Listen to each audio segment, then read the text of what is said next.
Well, welcome, folks, to the Penny Stamps Distinguished Speaker Series. And thank you, Andrew Rogers on the Barton organ. Some of you may have missed it. He started with some Irish tunes. I really enjoyed your opening, Danny Boy. So happy Halloween. We most certainly are at the edge of falling into the pit of darkness. To help matters along, don't forget to set your clocks back on Sunday. And yes, we can do this together. We are going to make it through this dark period, and we will come out in the light again.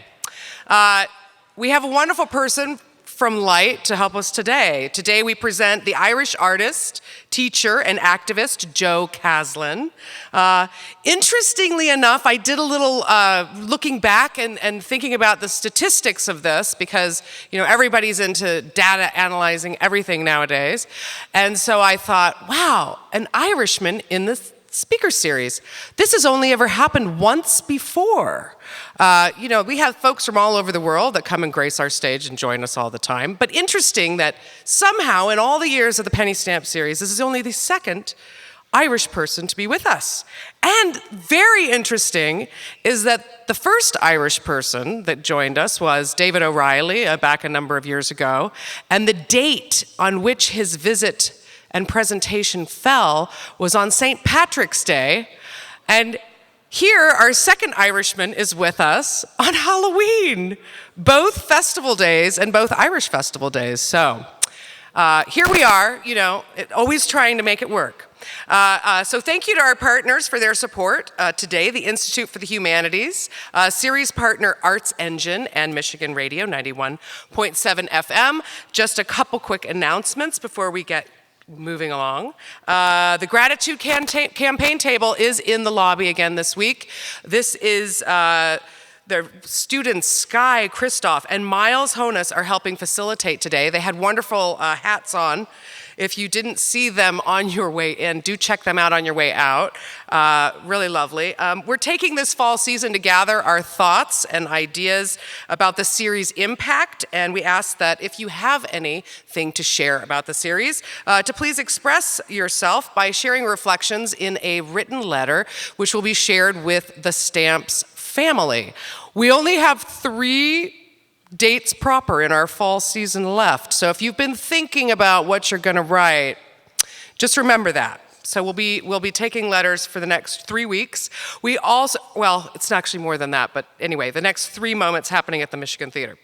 We also invite you to become a friend of the Penny Stamp series by joining us with your financial support to help us continue this legacy of what Penny has built here. And that information is also available in the lobby. And a big thank you to those of you who have already joined us.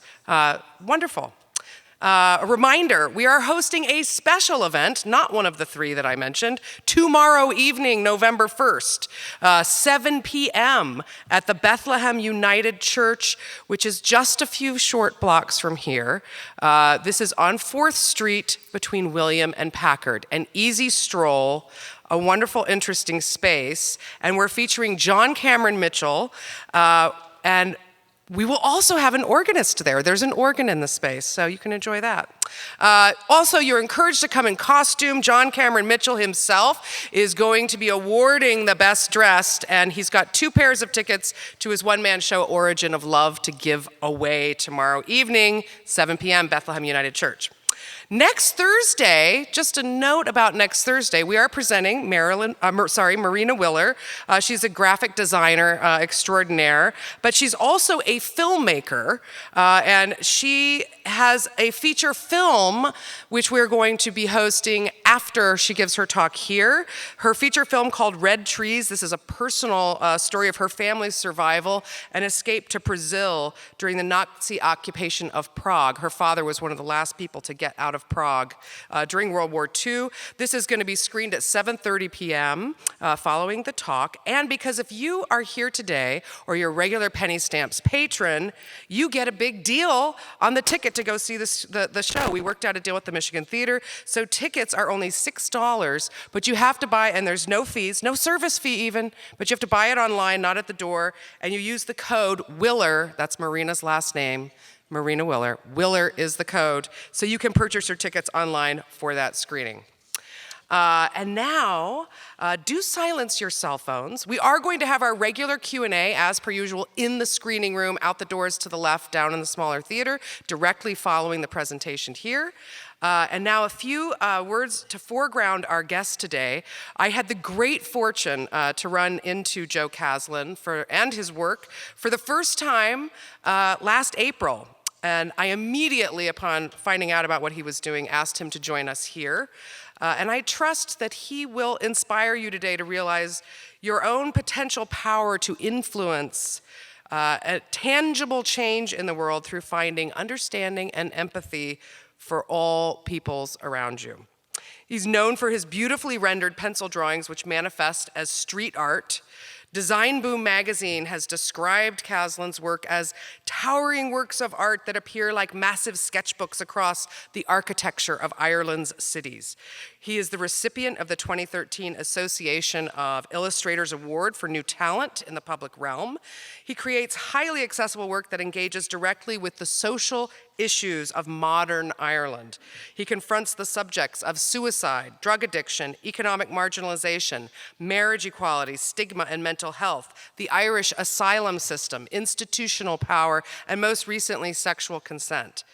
Devoid of text and realized in stark monochrome, these figures of Caslin's murals both complement and change the world around them, compelling passersby to stop and stare, holding up a mirror to the kind of society that we are while asking us individually, what kind of society do we want to be part of? The figures that populate his murals are ordinary folks, regular individuals, and they become spokespeople for their own experience, reminding viewers of the challenges they as a population must face together, that we as a population, I should say. His project, Our Nation's Sons, aims to persuade entire communities to address the very real problem of young males' apathy and their mental well-being.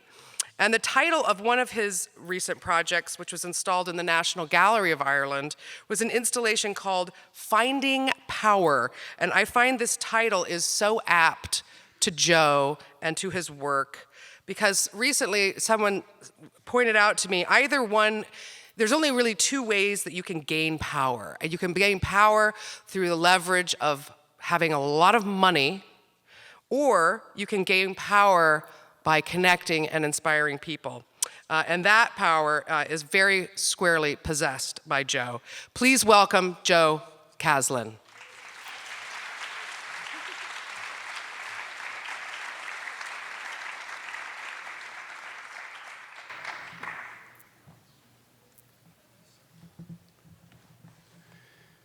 My grandfather was a remarkable Shanachie. In Ireland, the word Shanachie means great storyteller or narrator. And my grandfather had a nickname for everyone. He used to call me Blackjack. Now, there were three main reasons to this name. The first was after the ghost of my great uncle, Jacob Caslin, who continues to haunt our family home 200 years later. The second was to simply highlight my jet black hair and eyes. But my favorite reason has to do with the connection to the card game Blackjack. As you know, if you score 21, you win. Now, small children in Ireland, when they're getting potty trained, are encouraged to use the words, I'm having a number 1 or a number 2. I'm sort of guessing it might be the same on this side of the world. So as a child, I had a desperate habit. Anyone that went to change my diaper or wipe my arse suffered an almighty soaking. I was like a piss fountain. Number 2 followed by number 1 whenever I was changed, hence the name Blackjack.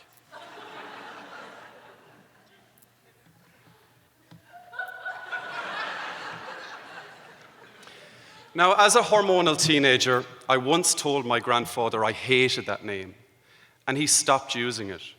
These words I deeply regret now and would do anything to hear that name just once more. So to honor him, I will tell you 7 stories. The first, when you think of Ireland, you think of leprechauns, ginger hair, Lucky Charms, pints of Guinness, and of course St. Patrick's Day. But I want to speak to you today of another Irish festival, one with a deeper and more ancient history. Do you know the history of Halloween lies in ancient Ireland? The 31st of October marks the end of the harvest season and the beginning of winter, or the darker half of the year. This pagan celebration is called Samhain in Ireland. It was believed that the boundary between this world and the other world became thin, and so could more easily be crossed on this day. Large fires were lit as flames held protective and cleansing powers. Wood was becoming wet, so it hissed and cracked and sparked, giving us the culture of firecrackers and bonfires. Slaughter was celebrated as cattle and other livestock were brought down from the summer pastures. The meat was cured, fermented, and smoked for the winter months ahead. Knives, axes, blood, animal skin, large pots of bones, meat, salt, herbs, and fat, stirred mainly by women, were all part of this process, giving us the idea of potions and witches. The souls of the dead were also thought to revisit their homes, seeking hospitality. It was said that if a demon soul were to encounter something as gruesome looking as themselves, they would run away in terror, so people carved gruesome faces in vegetables to protect their homes, giving us pumpkin carving. Poems and tales were part of the festival and involved people going door to door in animal skins and carcasses, often reciting verses in exchange for food, thus trick or treat. Feasts and processions of people took place, at which the souls of our dead kin were beckoned to attend, and we continue this tradition in many of our towns.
Our second story, trauma. 2011 was a turbulent year. The London riots began when a young life was taken. It sparked a fire and unleashed a ferocious energy of the downtrodden poor. The racially motivated killing of an unarmed African-American 17-year-old called Trayvon Martin took place. This could have been my son, stated President Obama in speech days after Trayvon's killing. Ultimately, the killer would profit by selling the gun for $250,000 5 years after shooting this boy. In 2011, Ireland was hit by recession. We have a small population, but 10% of our people emigrated in just 1 year. If you took the population of Michigan and multiplied it by 3, and you began to leave tomorrow from the US, that is what it was like. An entire generation missing. We lost our brightest and our best, and those left behind were bereft and found it very hard to cope. So I undertook a project called Our Nation's Sons. In essence, I ran away. And I ran away because 2011 was a very traumatic period for me. I had been a teacher for 5 years, and in those 5 years, I lost 5 of my students to suicide. That is an incredible number. Those are 5 faces of kids I will never see again. And being a teacher, you are in a strange sort of a place. You occupy a role that is both parent and both friend. As I said, I ran away. I left Ireland and went to Edinburgh in Scotland. I went back to academia and went on to study a master's in illustration. And through that master's, I began to install large drawings with no words right across the city.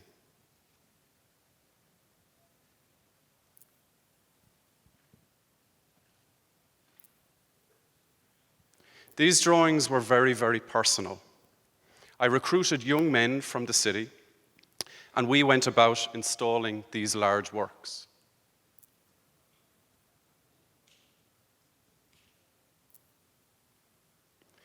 This is one of my favorites. This is in a town on the west of Ireland called Galway. Now, where this position, or the position of this building is really, really important. I don't just come along and decide, oh, I'm going to stick up a drawing on the wall there, and that's good enough.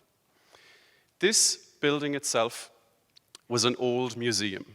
It had fallen out of use, and just in the back corner, you can see just the edge of the new museum building that was built. So this building had fallen out of use. It was smack bang right in the middle of a gathering point. Over along this side, just out of shot of the photograph, a river runs. It's one of the fastest flowing rivers that's in Europe, in a city. But it was really important that this piece went here. Over on this side, there was huge, big, towering residential buildings. So the vista, the view of the people and the view of the locality had moved from that quite low level, and people had forgotten about this building because there was other important structures that was around. And it was the perfect metaphor for what was happening for our young men in Ireland. They were being left behind, pushed to the periphery of society, and there was a sense of apathy amongst them. So when this drawing went on the building, it began a conversation that was in that city. A conversation that was vitally needed because we were losing large numbers of our young men. This is one of the largest pieces that we installed, and this was down in another city, down in the south of Ireland, in Limerick. This piece was 7 stories tall. And you can get a sense of the scale of the piece with the ship and the docks in the background. As I said, I work with young men. And in this city, I had worked with a group of 9 young men. And these 2 lads were best mates. And it was really, really important that both of them occupied a space where one could mind the other. And looking back on the story previous of Halloween, so here is one of those gruesome characters as they went by this piece that was in Galway. Story number 3, equality. In 2015, the Irish government decided it was going to ask the people of Ireland whether they would allow same-sex marriage. Now, this was the first such vote given to the public in the world. It was the first time that any country would ask its people to decide on whether same-sex couples would be allowed to marry. In all previous countries, they had allowed that law to come in through the voting of judges. So it was maybe, the referendum was due to take place in May. And it was around Christmas time, and I was sitting at home, and some of the lads had come up to the house, and they were going, you know, what are you doing, Joe? What's your next project? And I said, I want to make a piece for the referendum that's about to take place. I was teaching history of art because I'm a secondary school teacher. And this is one of the pieces that I was teaching my kids at the time. It is called Meeting on the Turret Stairs, and it's by a really famous Irish artist called Frederick William Burton. This painting was actually voted Ireland's most famous painting a number of years ago. And it's a story, a Danish ballad, where there is a princess, Hellalil. She falls in love with her bodyguard, a soldier that is in the castle called Hildebrand. Now, her father, who was the king at the time, forbade that union or that marriage from taking place because she was of a higher social standing than he was. So you can see on the steps that are over here, she stands on a higher step than he does. Now, this story or this ballad ended in complete carnage. He was killed by one of her 5 brothers. He killed 4 of them and her father, so it didn't really end well. But it was the perfect analogy or the perfect starting point for what was happening in Ireland at the exact same time. We had a higher power, the state, who was forbidding love, same-sex love, from taking place. So I decided I was going to make this piece. So the drawing is quintessentially Ireland. I got 2 mates of mine who were in a relationship at the time. We photographed them and drew them.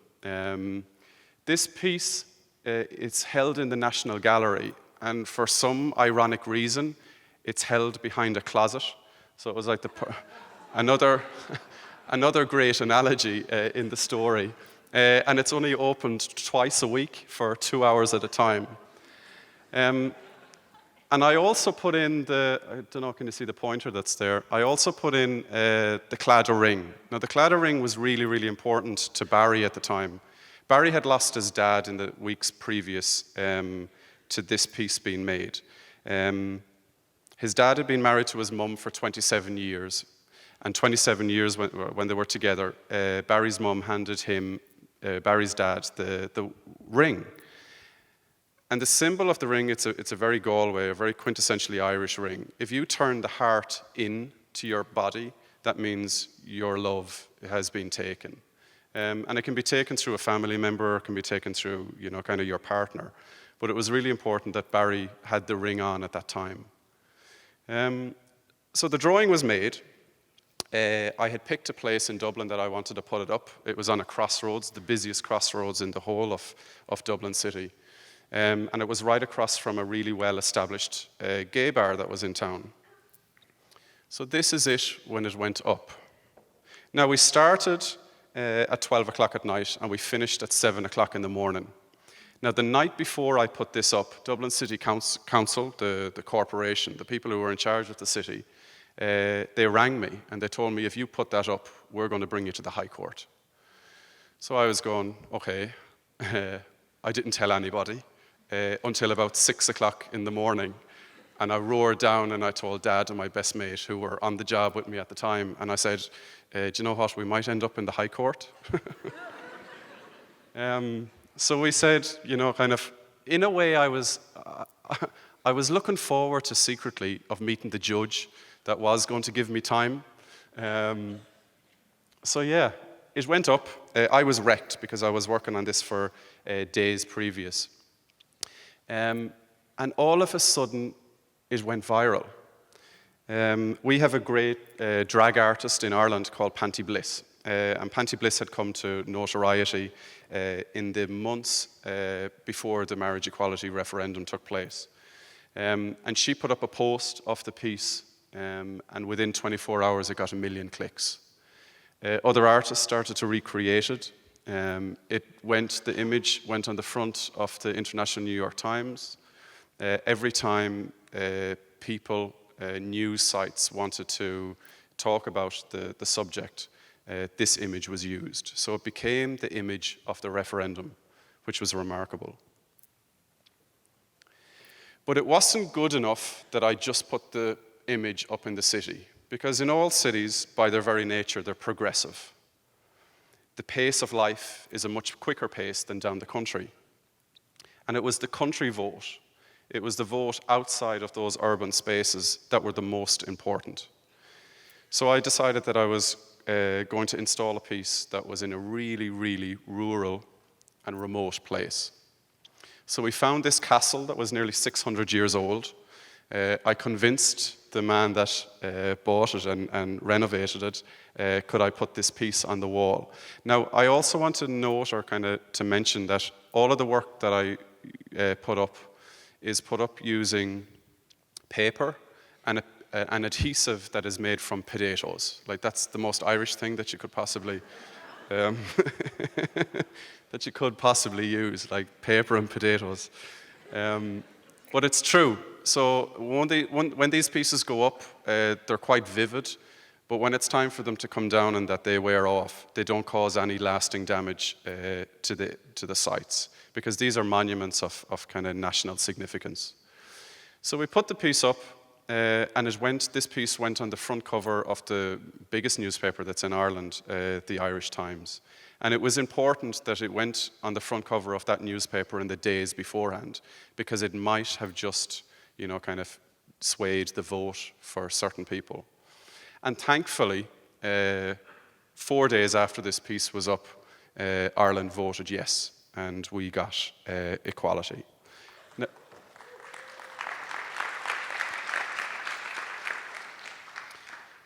Now, with this, up until this point, I had been making quite a lot of static images. But with this piece, it was quite important that we made a moving image that went with it to tell the story. So I'd like to show you that piece now.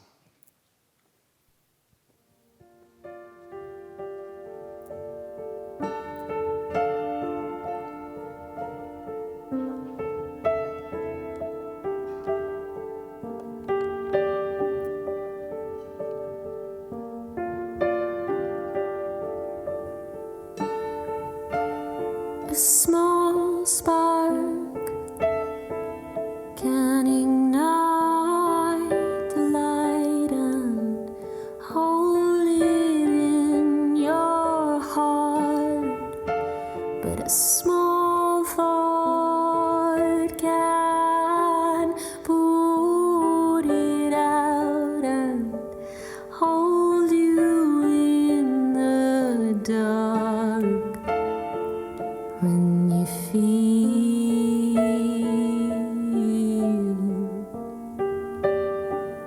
you can't figure out what's real, when you're losing grip and your fingertips are screaming, let go.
Whenever I get to this point in the talk or the lecture, the nerves kind of dissipate.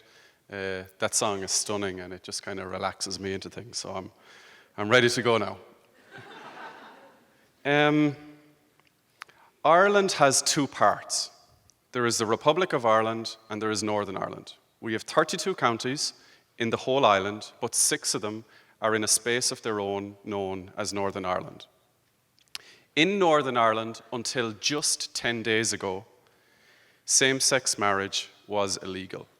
So we had better rights in the south than our friends, our sisters, our brothers, our cousins, our nieces, our nephews, who lived just miles away. Now, I'm lucky enough that I'm here with my boyfriend tonight, and that is incredible. But also with that, because he is from the north, he had less rights than I had in the south. And I found that disgraceful. So I decided I was going to bring the stuff north and bring the images north after we had won our referendum for same-sex rights. And I installed this piece right smack bang in the middle of Belfast. Now, Northern Ireland is this strange place for a lot of reasons. Sorry, Jonathan.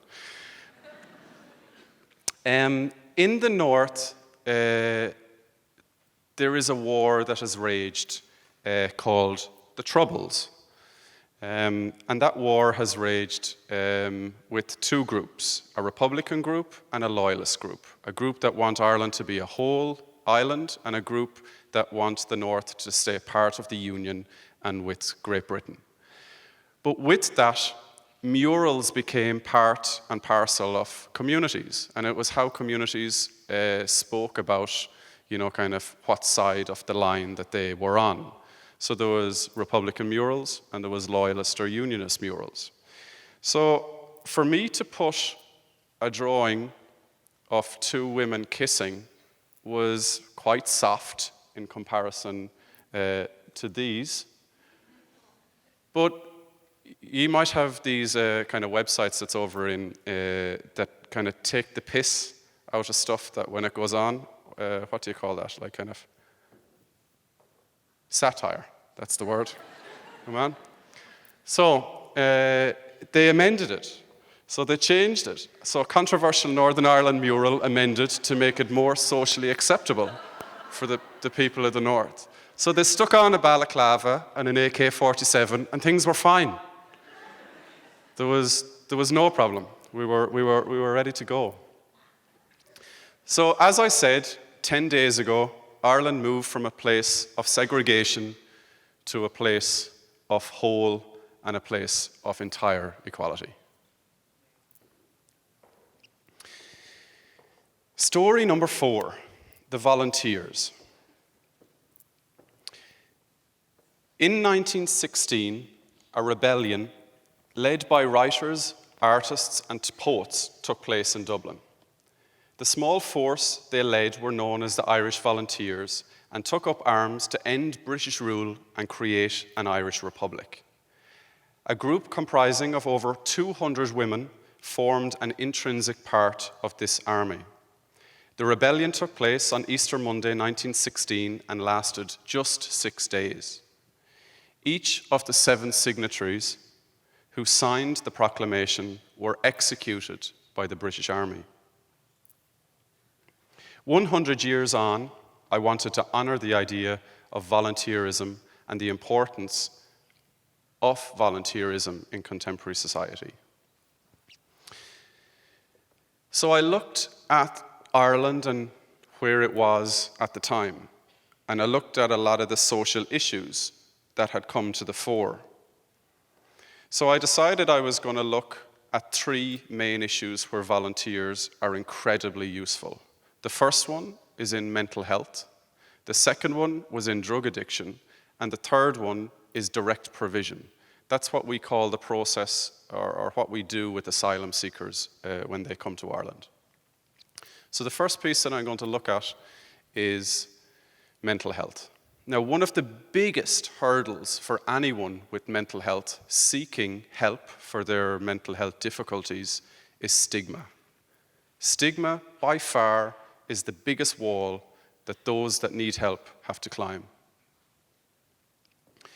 So I found two young men. This is Éanna over on this side, and this is Cormac. Éanna was diagnosed with bipolar disorder about 3 years previous to this piece being installed. And he went through a space where he was being watched constantly. Was he too high? Was he too low? Every part of his life was watched. And he hated it because he couldn't live in the way that he wanted.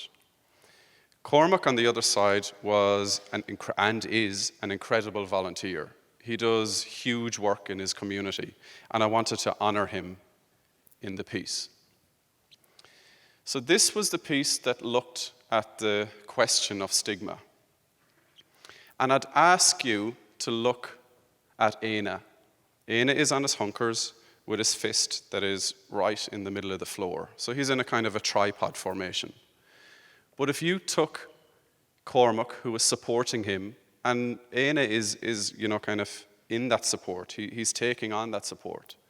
But if you push Cormac completely from that image, Éanna will still be in the same place. He's not going to topple over, he's not going to fall to the ground.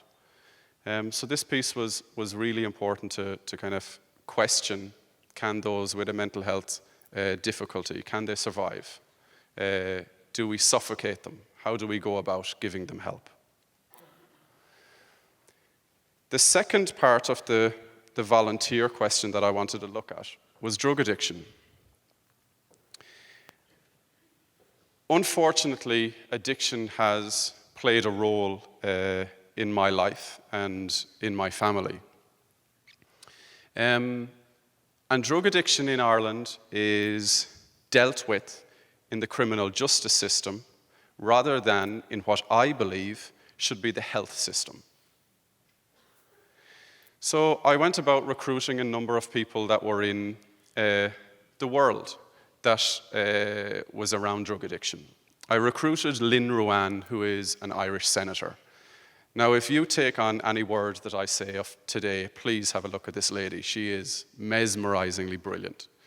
She is a young woman who comes from the outskirts of the city, who fell into use of drugs, who had her first child at the age of 15 and now has two beautiful kids, but didn't use her struggles and the place in which she was born, her postal code, to dictate her life. She now sits in government and is a phenomenal force. The second person is Fiona. Now, Fiona is a nurse and has been a nurse in the streets for about 25 years. She runs a mobile ambulance which travels around Dublin City and offers medical intervention to those on the streets.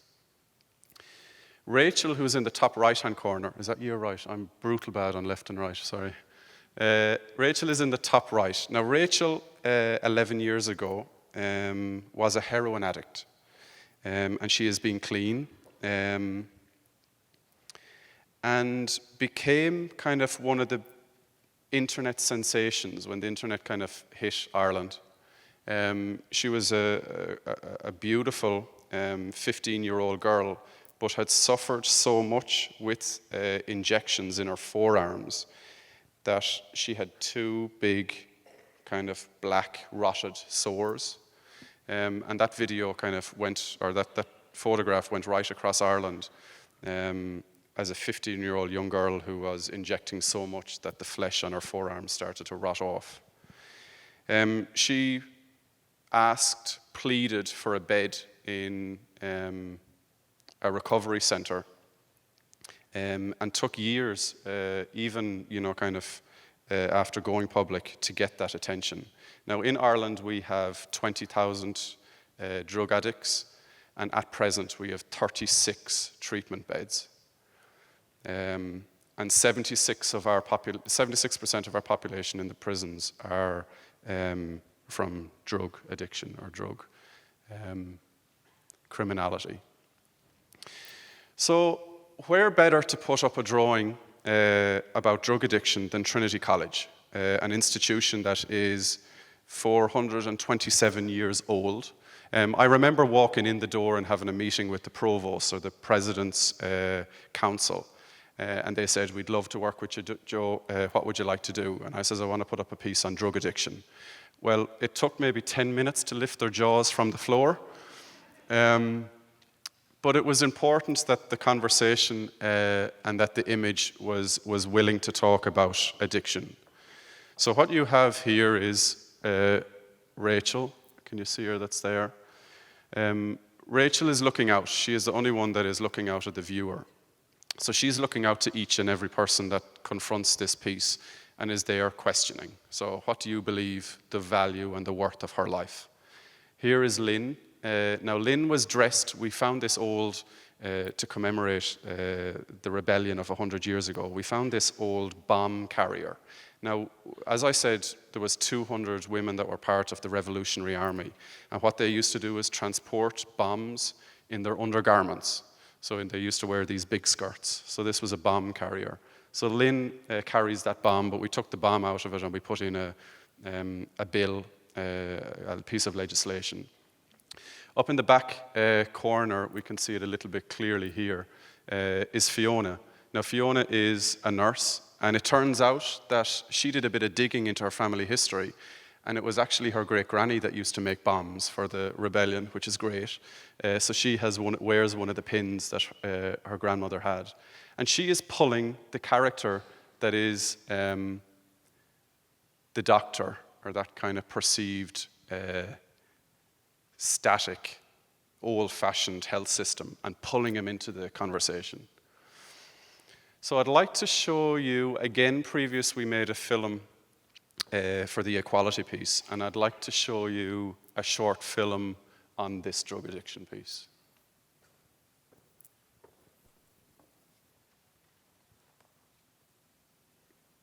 There is a prologue to each of us.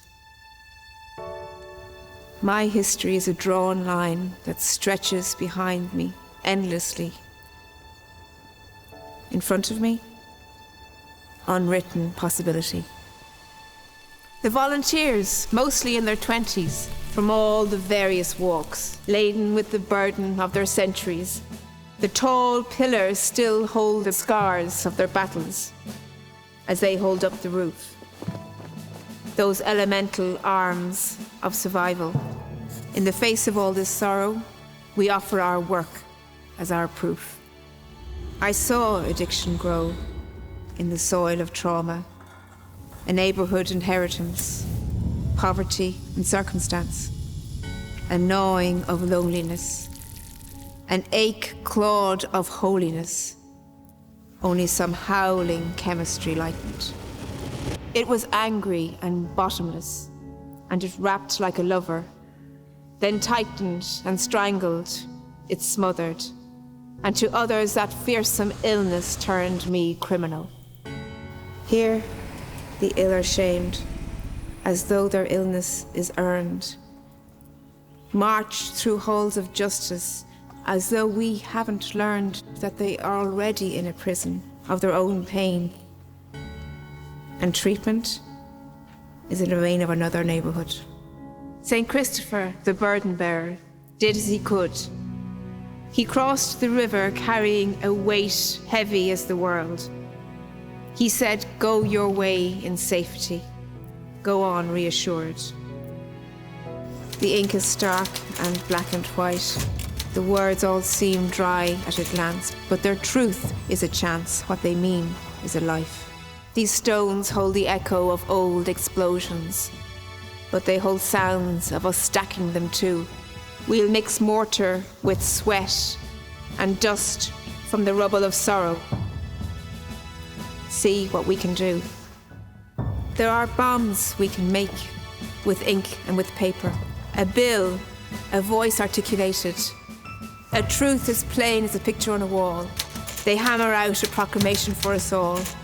And in every cross-hatched line, the message, life in all its walks, is precious. A country reworked for the better. A path drawn in line and in letter. A prophecy that's built on our presence and made of our time. A life we can look in the eye as we rise. We inhale possibility, we exhale it as hope. Grateful to the last for the breath as it goes. Our great cause is to cause an effect. We will let no life be worthless.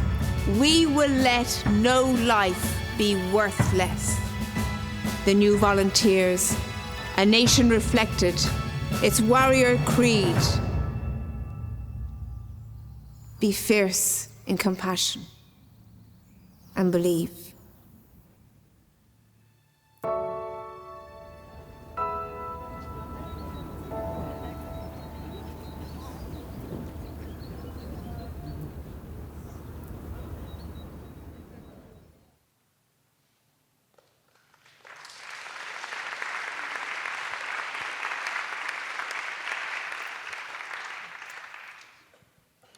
Story number 5, consent. Now, I want to introduce you to 3 of my kids. I'm a secondary school teacher, and I'm in school generally Monday to Friday, 8:30 until 5 o'clock. Generally not 8:30 because I'm very late in the mornings. And these are my favorites. Now, you're not meant to have favorite children, and please block this on the recordings. But this is Duck, Shakira, and Nicole. And they are both the best part of my day and the worst part of my day. They come into my art room at break time and lunchtime. I have a microwave and a fridge that's in the corner, and they've taken it over. I actually have no space in the fridge anymore. The microwave is full of pot noodle and like whatever other random stuff that they use. But they inform, like a lot of my students, inform the work that I produce. So they arrived into my class like 3 of the most angriest entities that you could imagine. It came up on their phones in the morning that there was a young girl down in Cork who had been raped. And the lawyer in the case had taken her knickers, her black laced knickers, and held them in front of the entire courtroom and insinuated that because they were black and because there was a lace on the front of it, that she was asking for it. Now my kids, them 3 girls, came running into the room, and there was a gang of lads. Now God bless them. They were over in the corner. And they came in and they demanded that the lads take off their jocks or their boxers and laid them out on the table, and that they were going to decide who was the gamiest one of them because of what they were wearing. Now, when you pick people and friends to hang around with, these 3 women are the best that I could pick. Now, they came to me, and it's important that I get this right. Consent should be freely given, enthusiastic, clearly communicated, and ongoing throughout. Never assume consent. And that is what they taught me. So I was sitting there and I was watching and going, okay, well, how do I take part in this conversation with them? So I looked online, and we had a great member of Parliament who walked in the days afterwards into our House of Parliament and held up a similar pair of knickers and questioned our Prime Minister, our Taoiseach, as to why this was good enough. We had huge rallies in Dublin City where women held up their knickers and said, am I asking for it because of this is what I wear? So I looked at myself and I was going, okay, well, how do I take part in this conversation? I have never been raped.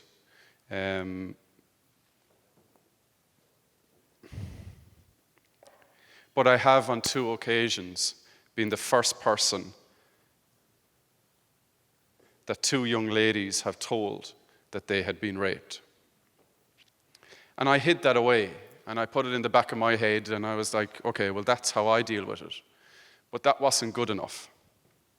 So I decided I was going to help my kids. And we started to create something that was to go on social media. Silence means no, crying means no, passed out means no, I'm not ready means no, pushing you away means no, don't means no, screaming means no, I don't feel like it means no, I don't want to means no, turning away means no, leave me alone means no, stop means no. As you may have seen, very little, if any, text permeates my drawing. But my drawings were not strong enough to not have a piece of text that went with them. So I worked with a feminist writer in Ireland, and we decided if you looked at consent, it broke down into two separate categories. The idea that the person is not able, they couldn't say no, and the idea that they said no through words or through action. So we installed this piece down in Waterford during a street art festival.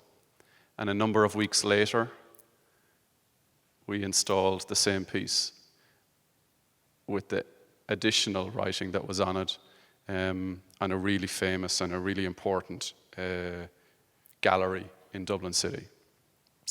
And this is a former student of mine, the actual girl that is in the image, who helped me install the piece. So it was quite important that I made this piece for the young women that were in my classroom, but it was always also extremely important that I used a young woman to be part of the image that I knew, a female photographer, and then a feminist writer when we were deciding what the text was going to be.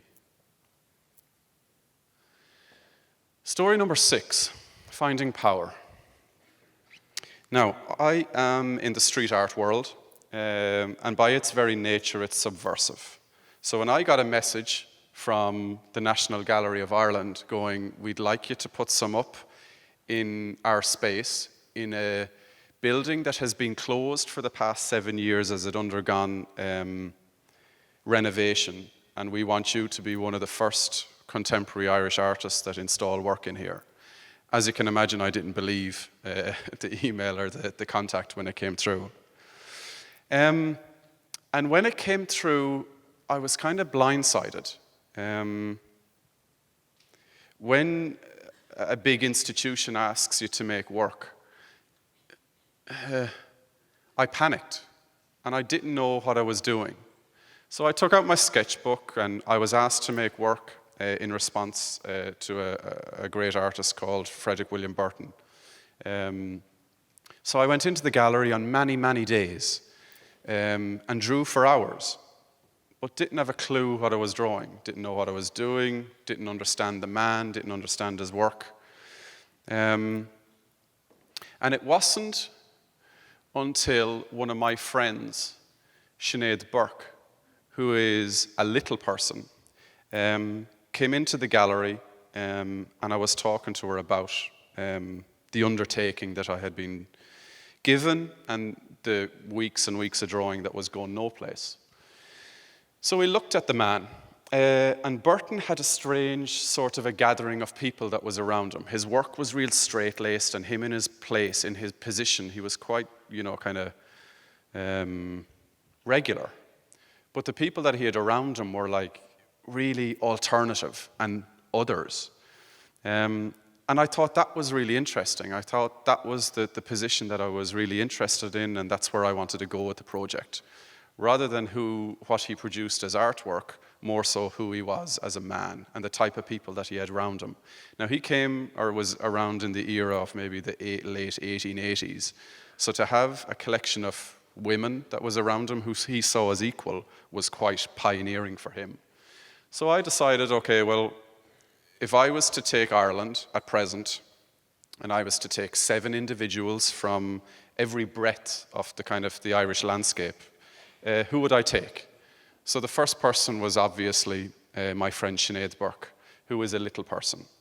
And in her work as an advocate for disability, she talks of access to the ATM in Dublin City. She can't access the ATM because it's too high, and how design has inhibited her world.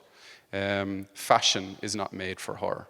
If she goes to use a toilet, she can't use a disabled toilet because it's up at such a height, so she has to climb on the side of it. She can't lock the door. When she goes to the airport and they ask her to put her bag up, the security lads, she's there looking, going, I can't do that, because the design of the space doesn't fit for her. So when Sinead came in, we went running around the gallery, as you do with your mate, and we got into all these little cubby holes, and security were going like crazy, going, get out of there. And we found this great pedestal. And the pedestal was the perfect symbol for what I wanted to talk about. I wanted to talk about power, and who deserved that power, and who could get onto that pedestal, who was given that pedestal. So I looked at other pedestals. If you've ever been to Trafalgar Square, there is the fourth plinth, that there's nothing on it, and a lot of artists have put their own understanding of things onto it. So I decided to draw out different characters and went with Stephen in the end.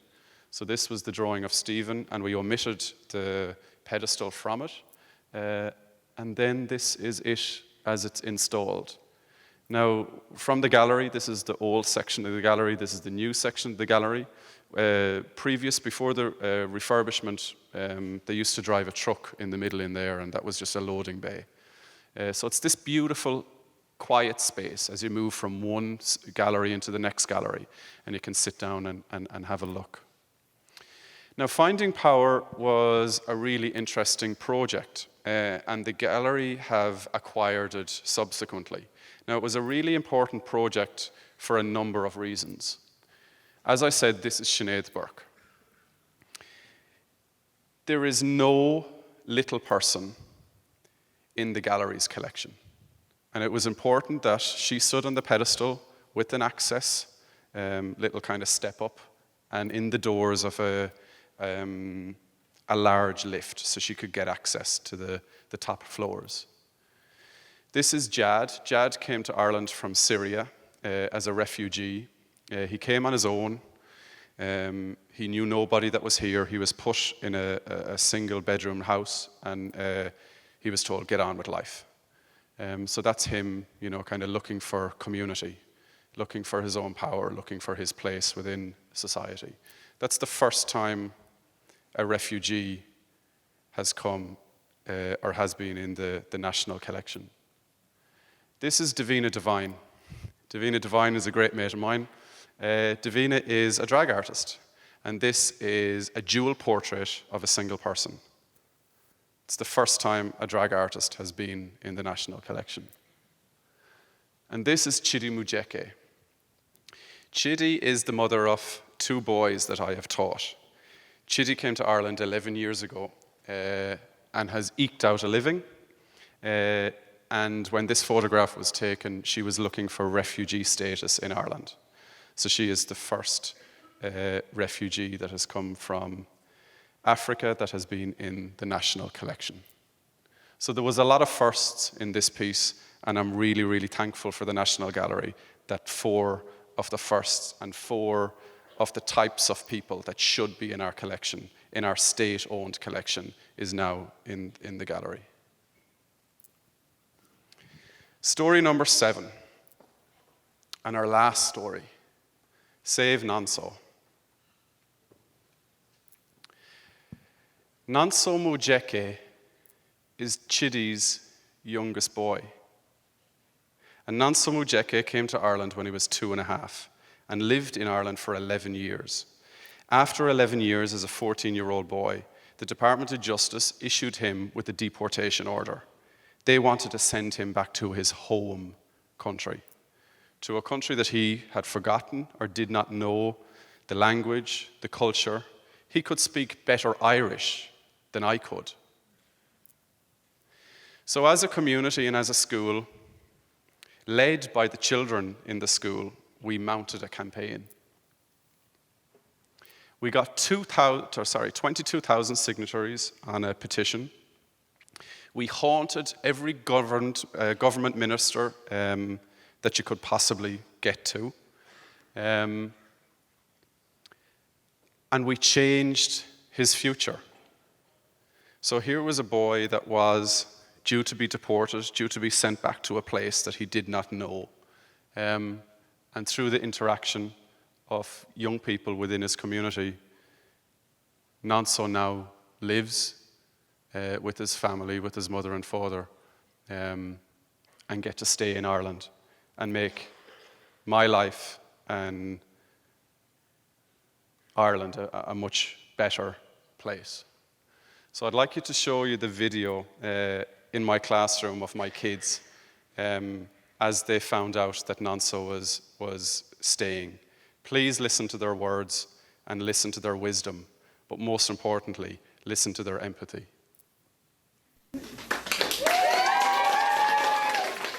Joy and relief at Tullamore College this morning, and a big welcome from classmates for 14-year-old Nonso Mujeke. It was a campaign by these students and the whole of the school that galvanised the community in support of Nonso and his family. Petitions, protests and political support. Yesterday, Minister for Justice Charlie Flanagan confirmed that he had granted Nonso and his family leave to remain.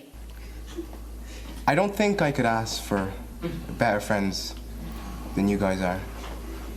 You guys were with me throughout everything. And like, you didn't turn your backs on me on anything. You were there, supportful, helping me and my family the whole way. And I'm really thankful for you guys for that.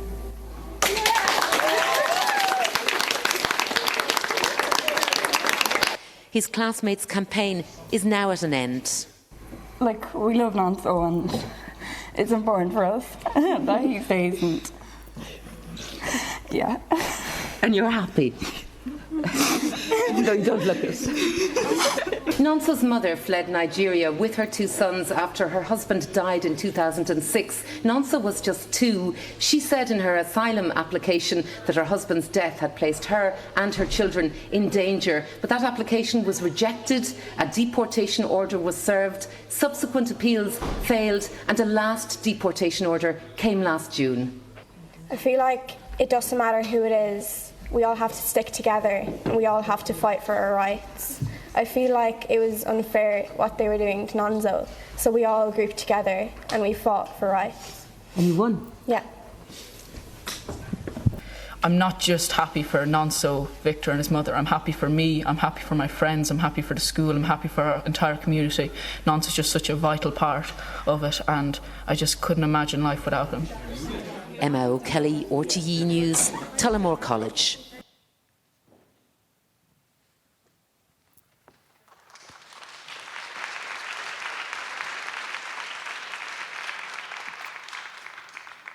In the weeks after Nonso was given leave to remain, that he was allowed to stay in the country, those students won the Red Cross Award for young people in Ireland. And we teach a subject called Civil, Political, Social Education. And they brought out a new book this year. And this case and Nonso and the work that the students did is in that book, which is staggering. So I'd like to finish off on a last slide. I've talked about 7 stories, some with a deep meaning, some with a social issue that I felt needed a different vista, a different viewpoint, and maybe needed to change. So I'd ask you, what fucks you off? What gets into every nuance of your body? What do you look at and know deep down is wrong? What can you do to change that? And again, I came with the premise that I was going to say, is street art capable of advancing a society? And I hope in some way I have aided you in answering that question. Thank you.